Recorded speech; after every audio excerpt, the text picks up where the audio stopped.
Welcome back to another video of us installing stuff in our car. This time we know even less. We're installing the Oricom dual receiver, UHF, dual receive, so it's like two radios in one. It can pick up two stations at a time, which is very handy for people who are traveling. You can stay on 40 and 18 or whatever you want. So it's a 5-watt UHF CB radio, so we're going to unbox it and then install it in the car. This is the little magnetic mounter for your bit, and then this is pretty important. This is the antenna. I'm gonna test it out on the new car and see how it sits up on the bull bar and whether we run into any problems with the new cameras on the car and stuff. So let's have a look at these inside. We'll start with this one, standard stuff. So what we have is a nice lengthy controller. So this CB radio, it sits behind the dash, so the only thing that you see and control is on the handheld. There's no unit that you need to mount under the passenger seat or anything annoying like that. You still have to mount it just somewhere hidden. So it's all on here. Once we've installed it, we'll run through what it does, but volume, scan, everything is on the handheld. Actually pretty good, like it feels really nice, really good quality. And then a nice long controller. This is obviously cables for the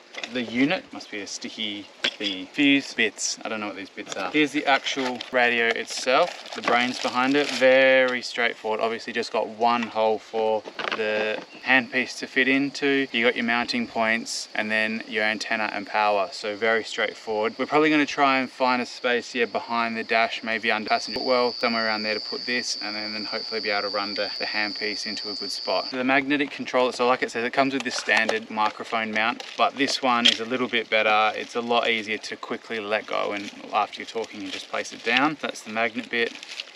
We'll mount that somewhere. Ideally I don't have to screw into my dash. Find a spot where I can sticky it on, because I don't want to screw into the new car. You having fun? Yeah. You learning?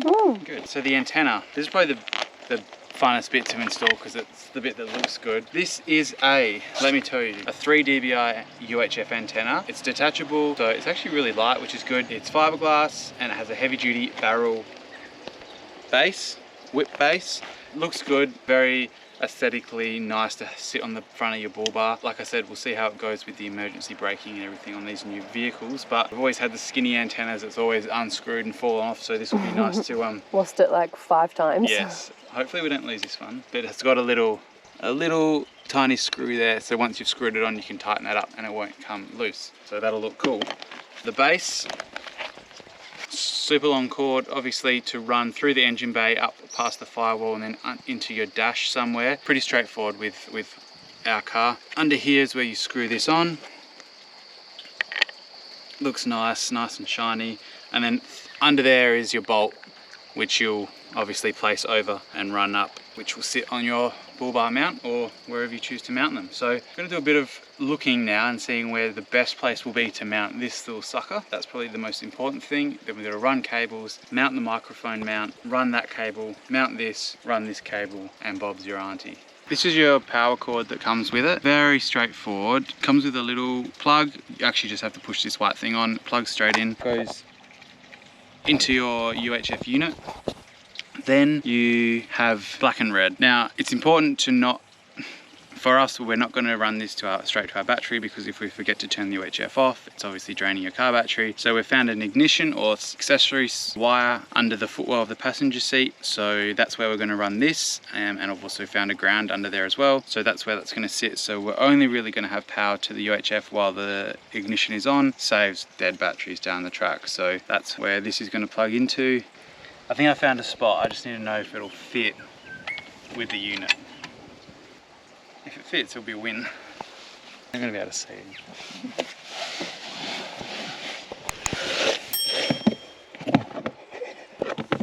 It's so up, it's so far up. The bolt that I found at the back has a bit of space, but not enough. So I might just use a little bracket, bolt this onto the bolt I found, and then use this to mount the thing, just to give it a bit more space in there. I'm going in. First I need to know if this nut even fits around the bolt. It fits. That's the bolt I found, and that's my bracket, and it'll just sit about there. I'm helping. So I abandoned the idea of going under there. The bolt wasn't good enough, not enough room, blah blah. So what I did was I took out the glove box over here, had a look around, try to avoid any important parts, airbags, everything. Ended up finding a little screw just for the aircon. just attached a bracket to it, and you can see sat the UHF just there.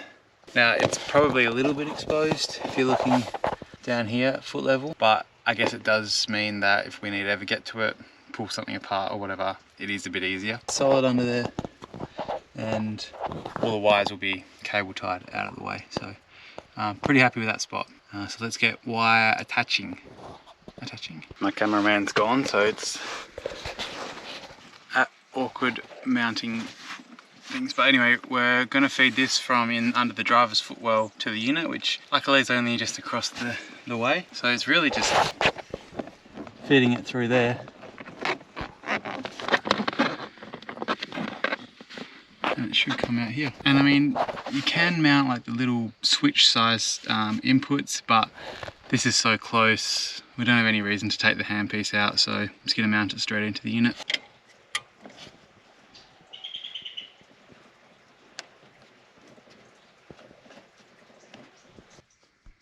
Nice and neat. So what I've quickly done, this is the black and red wire from the set you get. Comes with a fuse, and like I said, red and black. The red, they actually come both exposed like this. The black one, oh, here's the cameraman. How you going? Getting there. Sweaty? Yeah, it's humid. So the red one, I'm leaving exposed. The black one, I've put a little eyelet on it and just heat shrunk around the edge, and we're going to install them now. Then the other end, like I said, is just a clip or plug, goes into the back of the unit. Let's do it. Don't need this bit. Hey. My earth, my power. Now, I don't know if you can see right under here, but I prepared this earlier. This is my little bus bar for power. So I'll put that in there, clip it, locks it in. I've plugged it in where I showed you, and we haven't done anything yet, but we're just testing it. Make sure power with the ignition is when the ignition's on and it works. Scrolls through a few things, volume, and then you scroll back to channel, scan. Obviously no antenna at the moment, so it's not going to pick up anything, but power works. And then as we watch it, we turn the keys off. It turns off. So we know we're not going to run out of battery by Megan accidentally leaving it on or something. So that's good. Hey. It never happened. So we just had to drill out a bit of the paint. It was making the hole a bit small. And now it's snug. So we'll put the bolts on. Get tight. Yep, she's tight. Trusty socket. So now, pretty much the last major step is to run this cable neatly through the front and along, I guess following other cables to the firewall. It's all on the passenger side, which is good, so it's just going to be finding the best route for this cable and then finding the hole in the firewall, put it through, put it into the unit, cable tie it up, because it's going to be so much. So yeah. It sounds hard. Like, how do you find the hole in there? Well, ARB have found, made, when they did the fog lights on the bull bar, they made their own? There's holes, there's actual grommet holes for it. So. See how we go. You can do this one. It's the Allen kit. It tightens that little screw up I showed you. You go film yourself doing that one. I get all the good jobs. Yeah. This one? Is that the right way to put this in? Yeah. Okay. So I just put this thingamajiggy in here and tightened it up, so then that way when we're going over corrugations and stuff like that, that can't come loose, which is what would always happen to our old one. And I'd have to run out and go find it in the dirt or against rocks or craziness. Alright, I've put this big hunk of chunk on there. You put it on after because to get that through the little grommet in the firewall would be nearly impossible. You wreck it too much. And then that just pops on the back of here.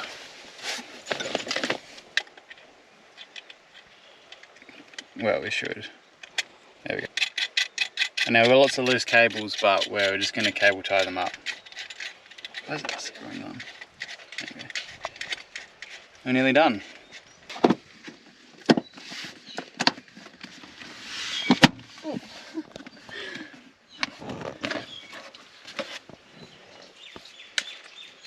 It's like Lego. Is that why you like it so much? Yeah.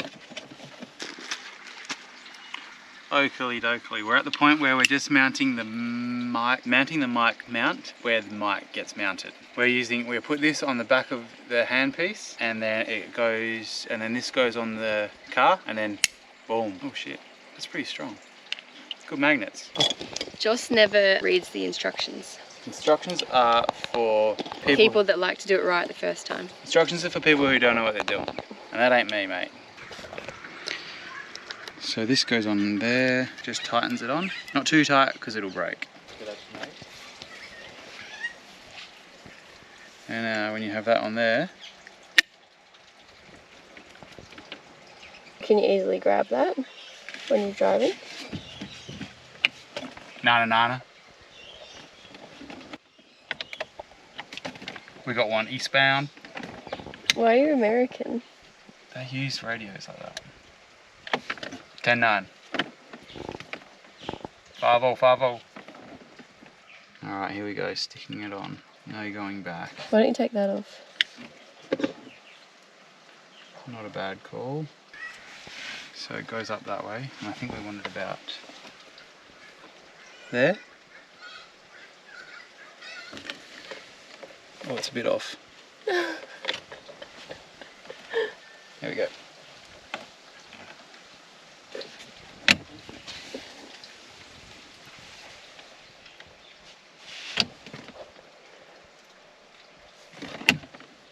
You sure what you're gonna say?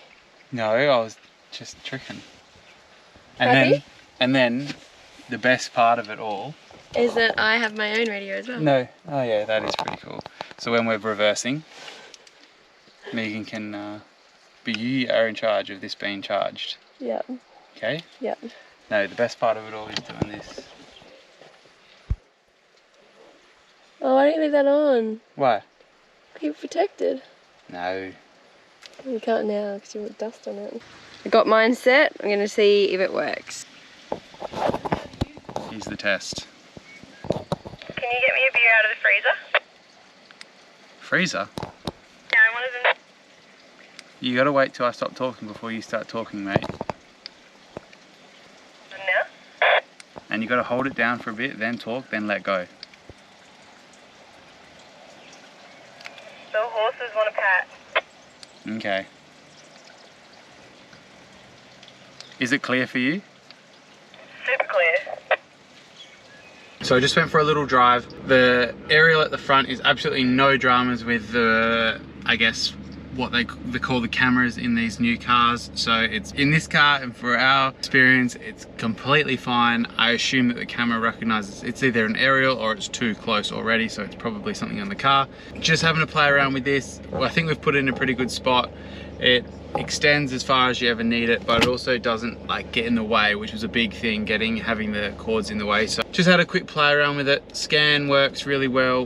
We've picked up a few channels already, and I think I'm really just going to get used to how it works and the memory and then the dual receiver and that. So maybe we'll do another video, maybe we'll do a short or a TikTok or something on how it actually works. But really handy mod to have in your car when you're touring around Australia. It's really important, as a lot of people know. We haven't had one until now in this new car, and I felt quite lost without it. Just having the option to grab it, especially like when overtaking trucks or at roadworks or whatever. So I'm really glad we've put that in. Oricom radios are known to be really good, and I'm super glad we put it in. I love the look of the aerial, and yeah, that's the install. So hopefully it wasn't too long-winded. Another thing is, if you can please subscribe to our channel, we'd really appreciate it. We're slowly climbing, so any support is great. Either head over to our Instagram, our Facebook, or our TikTok, or here on YouTube. So thanks for watching. Do another video, hopefully some travel stuff really soon. I know we've been not doing much travel stuff lately, so get this car ready and sorted, and we're back on the road. So really looking forward to that. So just bear with us while we get this stuff sorted, and we'll see you soon.